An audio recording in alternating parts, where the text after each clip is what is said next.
Hello everyone, আসসালামু আলাইকুম। আমার পেজে সবাইকে স্বাগতম। আজ আবিদের প্রথম মাদ্রাসায় যাওয়ার দিন। সকাল সকালই ঘুম থেকে উঠে আবিদকে তো আমি ফ্রেশ করে দিয়েছিলাম। তারপর ওকে হালকা করে একটু নাস্তা করে দিয়েছি। এখন আমি ওর টিফিনটা রেডি করে নিচ্ছিলাম, যেহেতু প্রথম দিন টিফিনটা সাথে নিয়ে যাবে।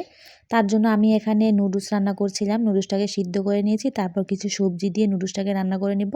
এখানে সব ধরনের সবজি আমি একসাথে ভালোভাবে ভেজে নিয়েছি। তারপর এখানে একটা ডিম দিয়ে দিলাম, সাথে একটি কাঁচামরিচ, সাথে ধনিয়া পাতা দিয়েছি। এখন সিদ্ধ করে রাখা নুডলসটা দিয়ে দেবো। এর আগে কিন্তু নুডলসের সাথে যে মশলাটা ছিল সেই মশলাটা দিয়ে ভালোভাবে কষিয়ে নিয়েছি। নুডলসটা দেওয়া হয়ে গেলে সাথে আমি টমেটো সস দিয়ে দিলাম।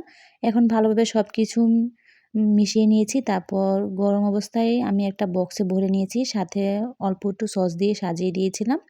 তারপর আমি আবিদকে রেডি করে ওকে নিয়ে মাদ্রাসায় চলে যাচ্ছি, ওকে মাদ্রাসায় দিয়ে আসতে যাব। আবিদ কিন্তু আজ প্রথমই মাদ্রাসায় যাচ্ছে, ওর জন্য সবাই একটু দোয়া করে দিবেন যাতে ও ভালোভাবে পড়ালেখা করতে পারে।